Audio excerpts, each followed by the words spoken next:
Hi, I'm Catherine Sutherland, the second Pink Power Ranger, and you're listening to my interview with Elaine Goodman on gogoodman.com.au.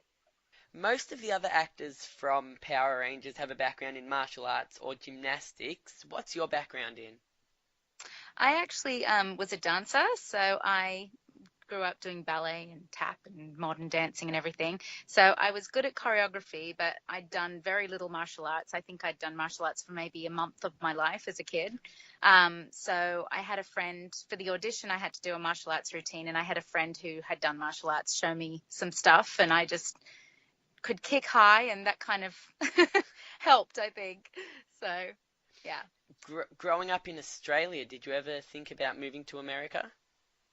Oh, yeah. Well, I was acting and singing and dancing, so my dream was to always be I wanted to move to Hollywood. That was always my dream. So it was definitely a dream fulfilled when that happened. So I read that you broke into acting and modelling, probably around similar time. What kind of paths did that lead to in Australia? Like, did you ever think about Neighbours or Home and Away? Were they around when you were Oh growing up? yeah, no.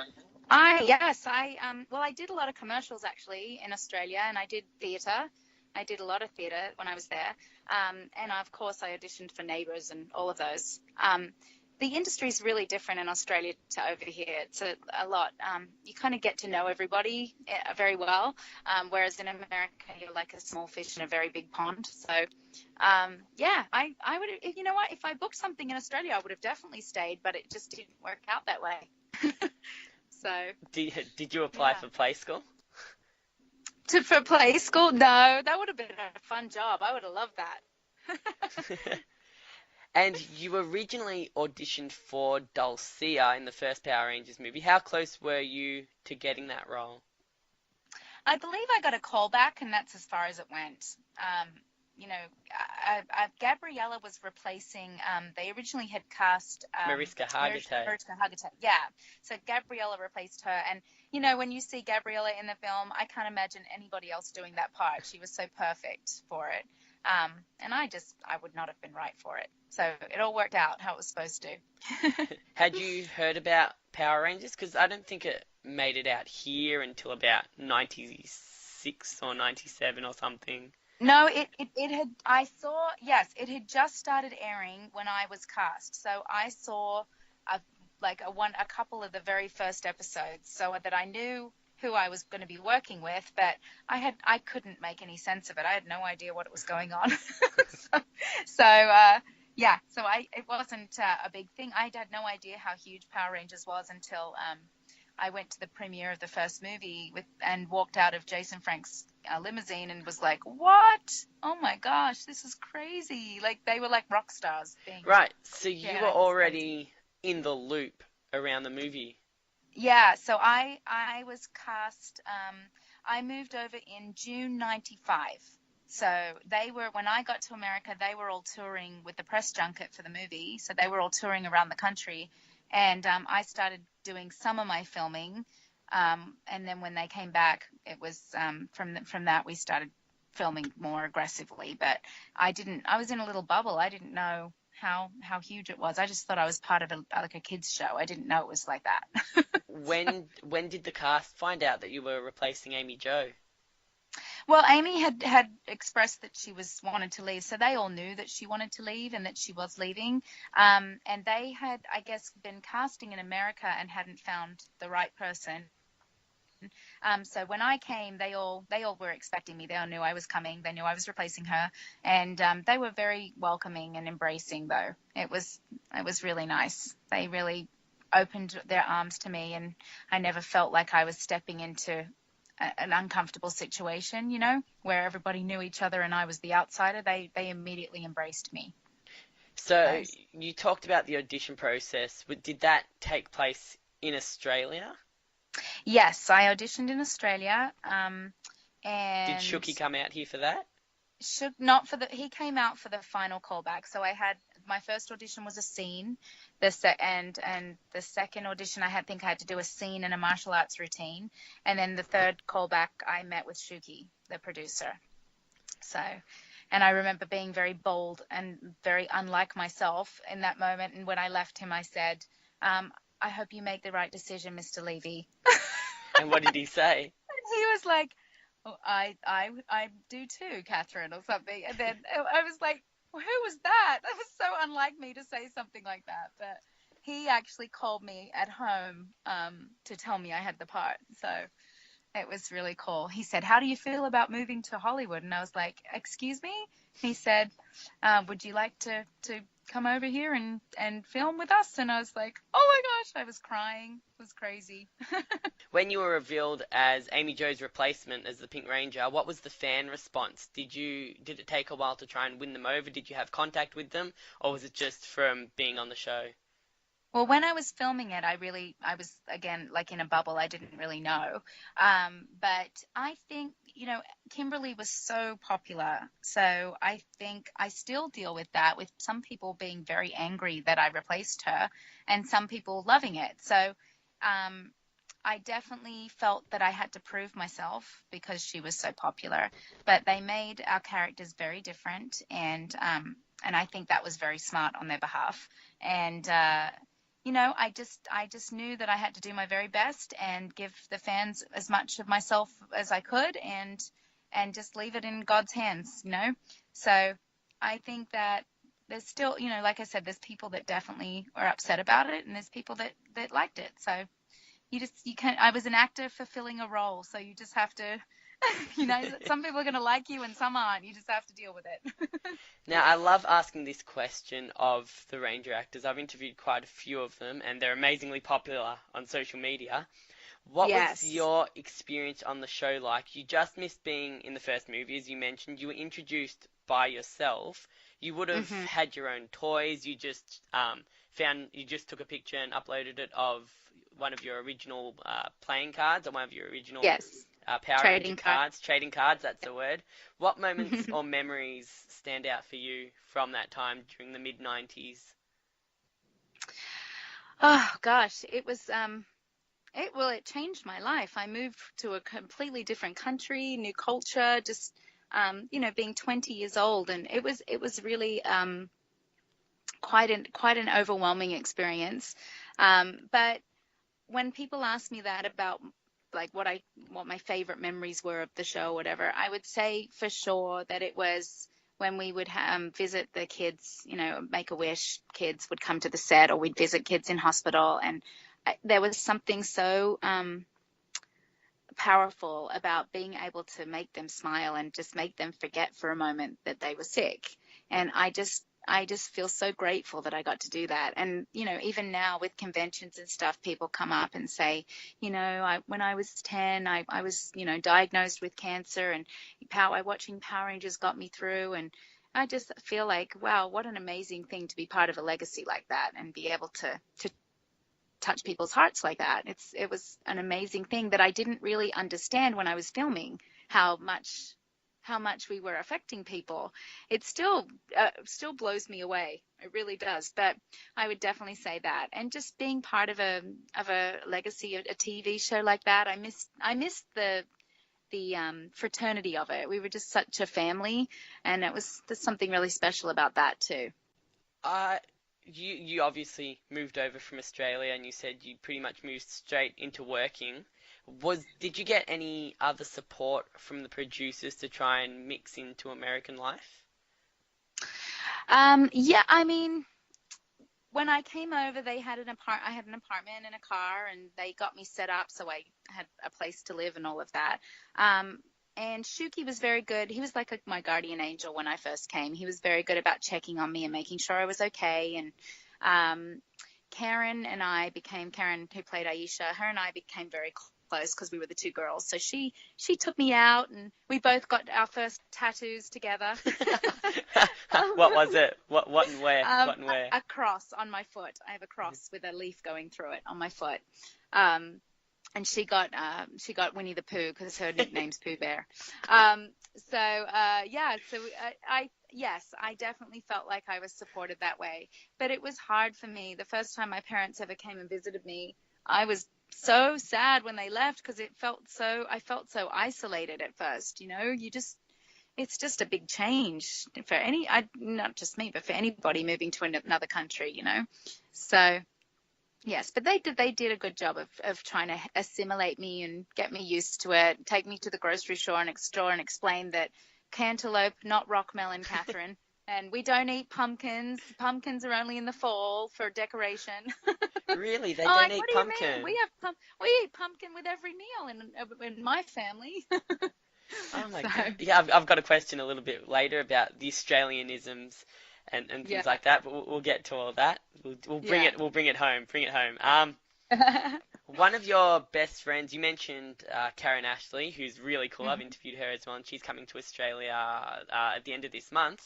But Yes. you weren't on the show with her for very long. You spent a lot more time on the show with Nakia Baris. Why did you and her click so well, and even to this day? Um, yeah, I think just because we were the girls on the show, we just took care of each other, and we both are both Christian. We both have that in common. We us share our faith, and I just loved her. She's just well, if you ever get to talk to her, you'll see I she's have just. already. I have already. Oh, you She's have? really cool. Yeah. Oh, she is just such a fun. She's really funny and she's outgoing and she's just like this ray of sunshine in my life and I just loved her. And so she will tell you that she didn't think we'd keep in touch. She just was like, "Oh yeah, whatever. She won't keep in touch." And when I love someone, they're stuck with me. I don't give up. So I stalked her. Do you live But far yeah. away from her now? No, we're about 20 minutes from each other, and she's like a sister to me. We love each other. Her sons call me Auntie Kat. My kids call her Auntie Kia. Our husbands are friends. So, yeah, she's part of my family. Jeez, you're stuck So together now. we're stuck. We're stuck together. We do everything together. So yeah, What she's a wonderful person. what about the other Ranger actors? Because I heard like LA's pretty spread out. How far away Yeah. from the rest of Um, your con buddies? Uh, Johnny and Steve Johnny lives pretty close to Nakia, but I don't actually see Johnny that much. He's working all the time with his anime stuff. And then Steve lives pretty close to me. He's like maybe 40 minutes away. But we're all really busy, but we try to see each other when we can. At conventions, we always catch up and it's like, can't shut us up because we're just catching up on everything. Um, Jason Frank lives in Texas, so I don't see him very often, but we text sometimes. And who else? David Yost lives in LA, but I only see him when we do conventions because he lives quite a distance from me. It's not an easy thing, and he's a single happening dude. So I'm a family woman. We don't really have a lot to do with each other. Blake? And then Walter, I see Walter at conventions as well, and Austin. But the only ones I really see on a regular basis is Karen and Nakia. What about Blake? So. Oh, Blake. Yeah, I was just with Blake. Where were we? We did a convention together. Where were we? In Texas, I think. Oh, I think I did one in San Antonio, maybe. Was he there with me? I can't remember. They all become a blur. But I was with him recently, and it's so funny because he was this cute little boy that I used to sit on my knee, and I was like a big sister to him. And now he's taller than me. He's like this tall, strapping guy with a baby, and it's weird. But he still calls Nakia and I sis. He still calls us, "Hey, big sis." It's cute. Yeah. So yeah, and I've become actually very close to Erin Cahill, who was on the Time Force, and Jason Font and Alison McGuinness and Alison Sullivan. Like I just did a project with all of the girls and Ciara Hannah, who was in Megaforce, and Anna Hutchinson. You guys would know her too. She was in Underbelly as well. I just found out. Right. Anna. So, yeah, so I've gotten to know some of the more recent cast too, which has been fun. Because of yeah, wow, there are a lot of actors. Wow. There's a lot of us. There's a lot. Because of the extreme work hours on Power Rangers, we touched on this a little bit just a minute ago. Did you miss Australia? Did you take anything traditionally Australian over with you? Oh yeah, I brought some caramello bears, of course. Like, did you take a footy What's that? did you take a footy? No footy. I was never really into footy. I prefer Oh. cricket. I Oh, liked yeah. cricket. Um, No, I brought like all my little Australian treats, my Vegemite and stuff, which I no longer eat. But It's I horrible, definitely, horrible stuff. I love it. Good on a bit of toast with lots of butter. It's beautiful. Um, no, I definitely missed home, and I missed my parents most of all, my family and friends. But I, I've been here 20 years now, so this has become home now. But it's so funny. I still say Australia is my home. Like I'm from Australia. When people ask me, I say I'm from Australia. Even though I've been in America as long as I was in Australia, I just feel, it's home. It'll always be home.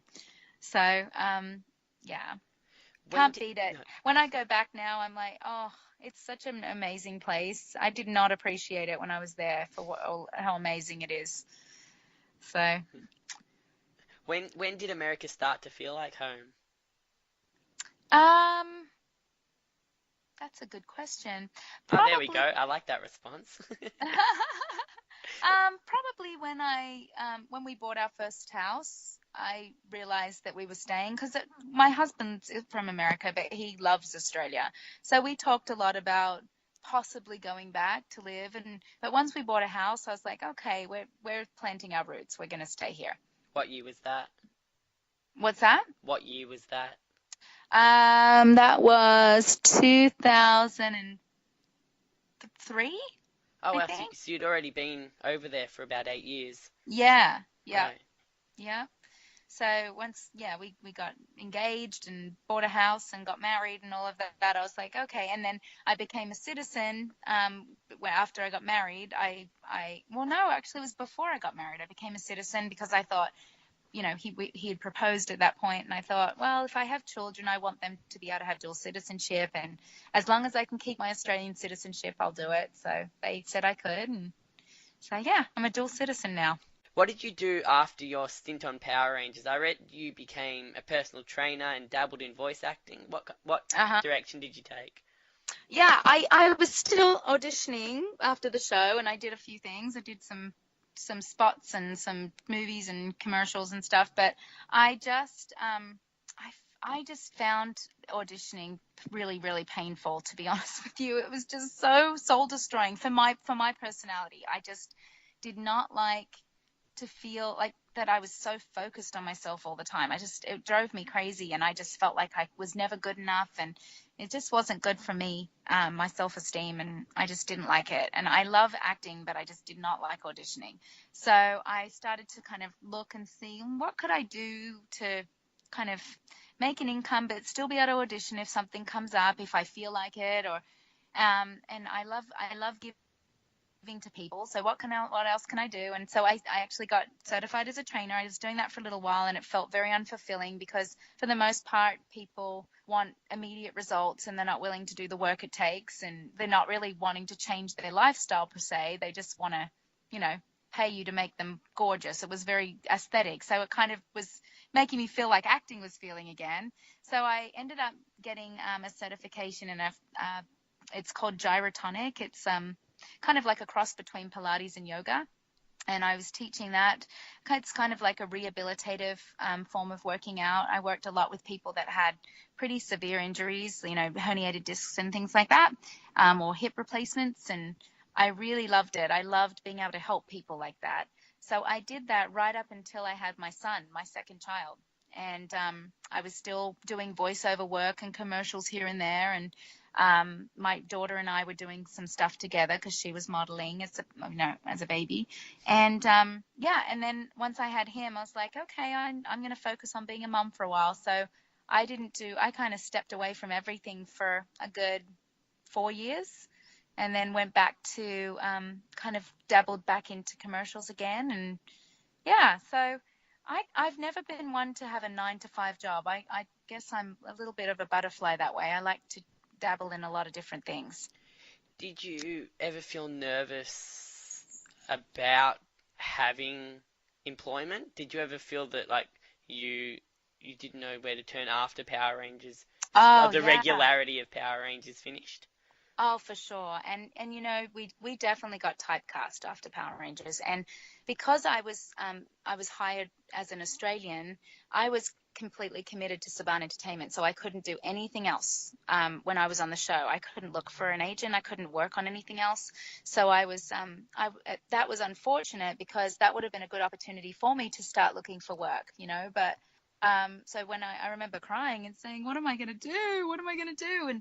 And they helped me get my green card, and I will always be grateful to them for that. So Saban got me my green card, and then I was able to work and do other things. And so that's when I started to just kind of, I was still going out on auditions, but I just needed something else to do to support myself. So, acting is a very sporadic industry. People have such a misconception of, people think like that we're millionaires or something. I'm like, you have no idea. I mean, we were non-union. We were not paid very much. And it's not like that. I don't get residuals, or I don't get any money from the merchandising of the toys or anything like that. So when the show ended, what I ended with was what I had. So. But now you get the chance to travel across the country, meet all the fans, and you probably, I know, I love that. I don't want to say you make a good income, but you'd probably make a decent income if you're doing a convention every second weekend. So it wouldn't be too bad. Well, we always say to each other, this is like our residuals. Yeah. But I have to say, I still pinch myself about that, because it's so fun to go and 20 years later, I'm still able to go and meet fans, and people are interested in the show, and it's had this resurgence, and it really is a blessing. I still can't believe it. As you mentioned, you've got 2 children, a son and a daughter. What Australianisms have you passed on to them? Do you say chuck around a few, like, no worries when you're at home? We say no worries all the time. I say don't chuck a wobbly when they're having What does a that tantrum. mean? Oh, really? You don't know that one? I haven't heard Don't that one. chuck a wobbly? Oh, my mum used to say that one to me all the time. Maybe that's a Sydney one. Yeah, we say chukkers for good luck. Yeah, I've heard that. They say lovely all the time. Oh, it's lovely.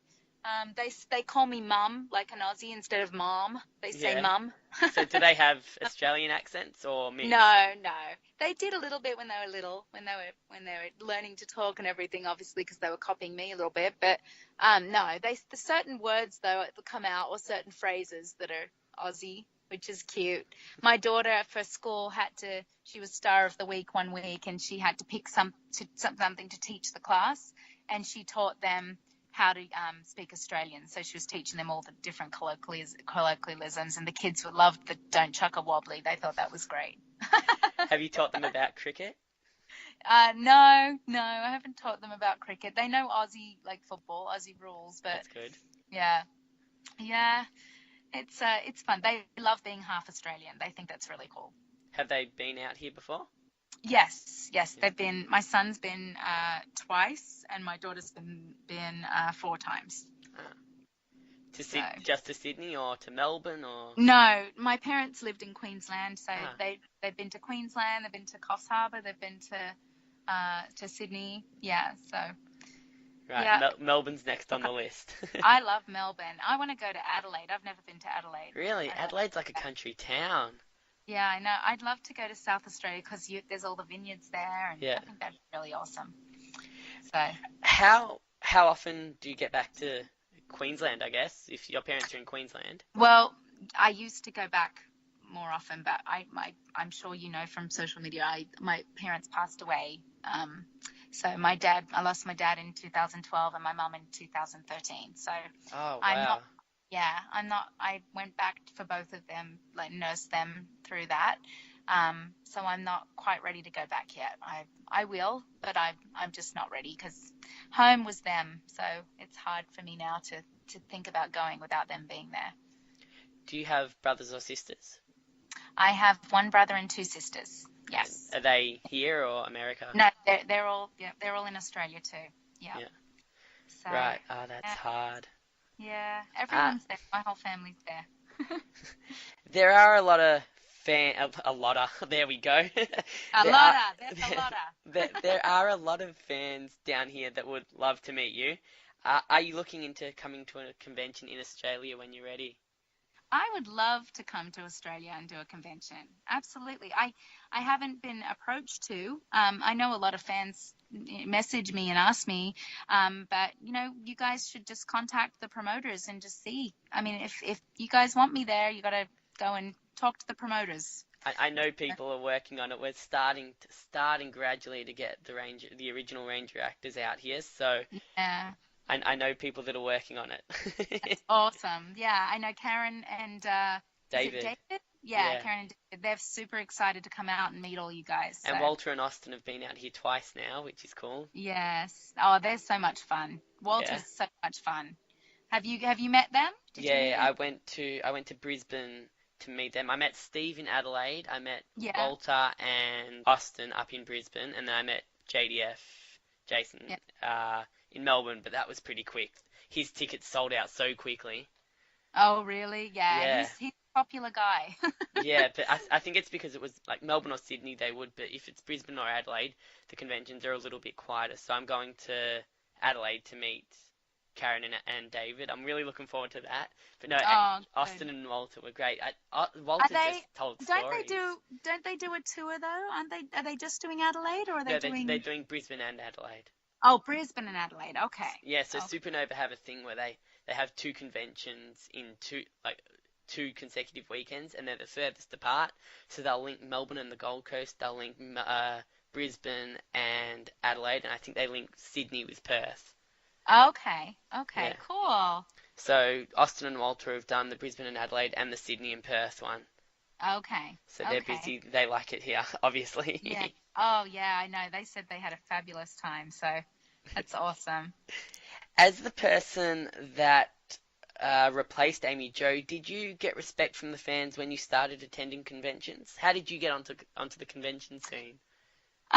Someone contacted me through maybe Steve Cardenas, maybe.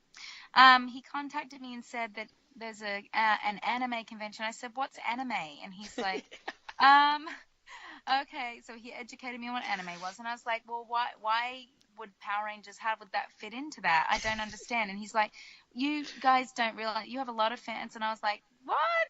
You're joking." So he's like, "Just come." And I said, "I don't have a picture." And he said, "I'll make a picture up for you."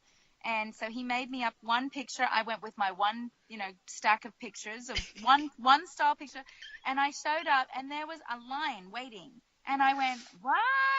I was so confused, and people were so excited, and I was like, "This is crazy." And then at that convention, this guy Scott Zillner, he runs a Power Ranger convention called Power Morphicon, and it's every 2 years in Pasadena, and he was doing a bigger version, like he'd been doing them, but they were smaller. He was now starting to make it bigger, and he said, "Would you be interested?" And I was like, "Well, sure." I said, "This is really strange. I had no idea that there was Power Ranger fans still around." I said, "Is the show even still on?" And he's like, "Yeah." And I'm like, "What?" So I went to Morphicon, and it was like, crazy busy. And then it's just kind of gone on from there. That my first convention was in 2010.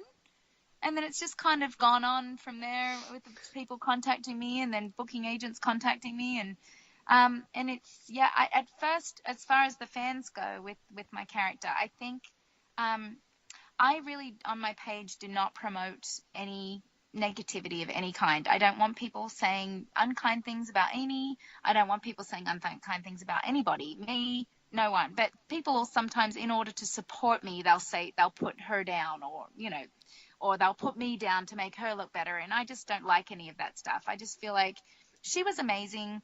My character was amazing. Let's all just be, supportive of everybody here. And it's all good. There's enough love for everybody. So, but I do feel like there's always going to be that love for the original Power Rangers, and Kimberly was I could never replace her.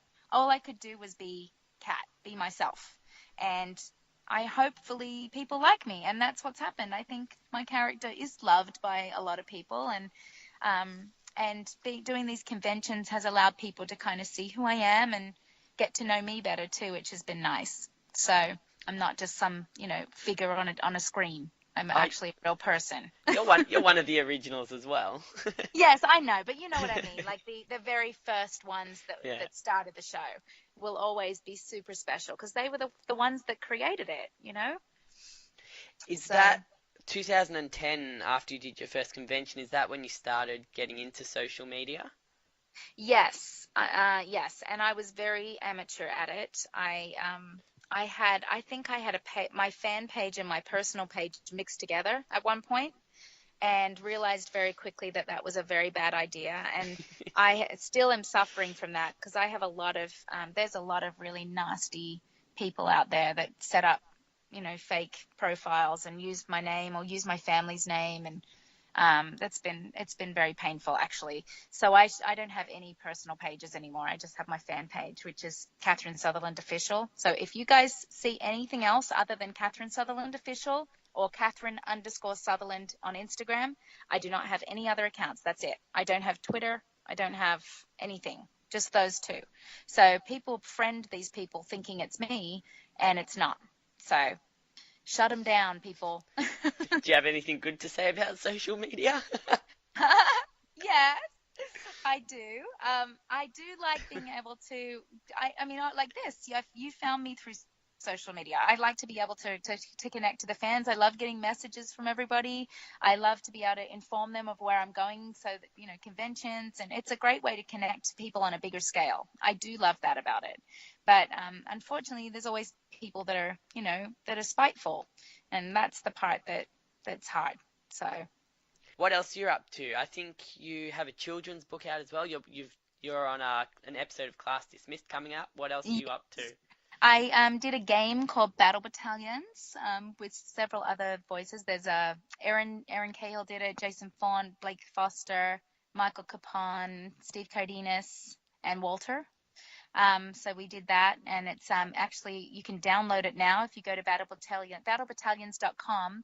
It's a free downloadable game. You have to have a PC. It's not Mac friendly yet, but maybe at some point they'll make it for Macs. And you just put in the promo code PINK, and it's free, and you can play it. It's really fun. It's like a Call of Duty kind of game, and it's available today. Actually, today is the official launch of the game. So. That's exciting.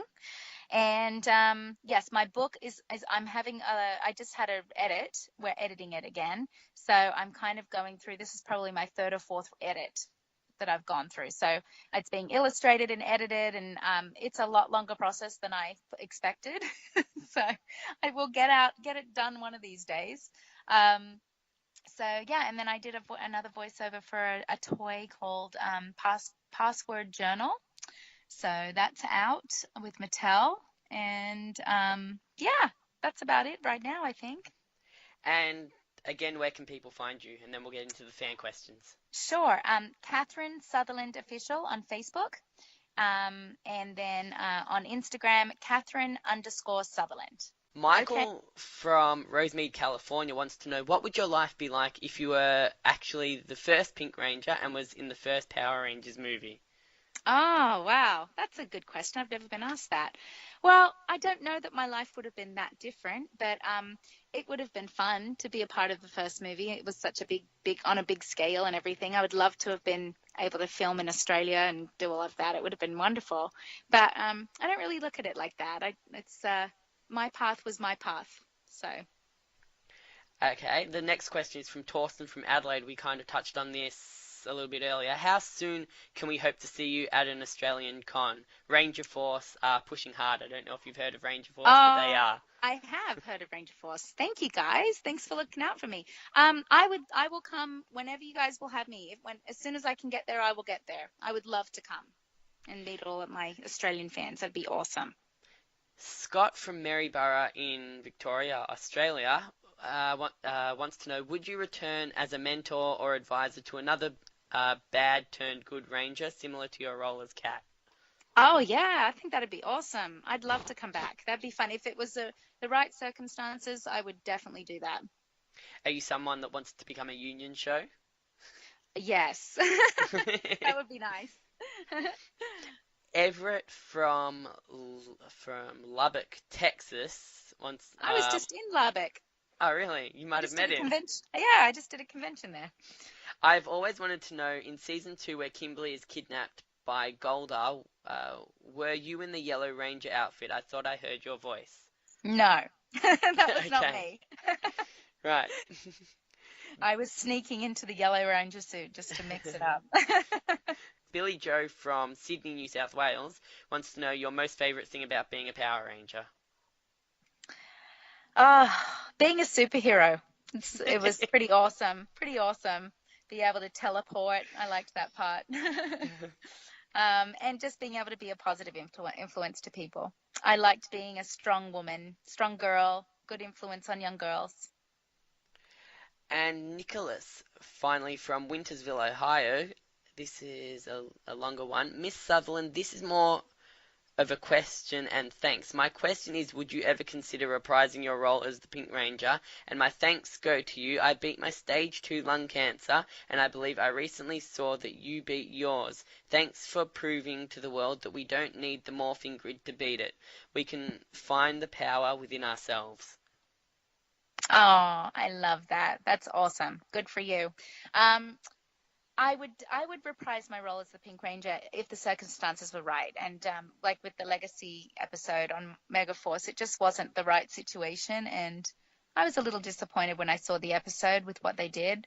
But if the circumstances were right, I would definitely bring her back. And yeah. So, and I had skin cancer, which I posted you guys. So please get your skin checked, because I am not a person that goes in the sun a whole lot. I actually think I got it from being in the car, driving the car. People think they're protected and you're not. So put the sunscreen on and get checked. How long have you been clear for? A year. So, okay. Yeah, it was scary. It was very scary. It wasn't melanoma or anything. Catherine, it's been fun. It's been a great look back in time, and it's great to hear that Australian accent. It's been a real pleasure. Thank you. Thank you so much. It was lovely talking to you.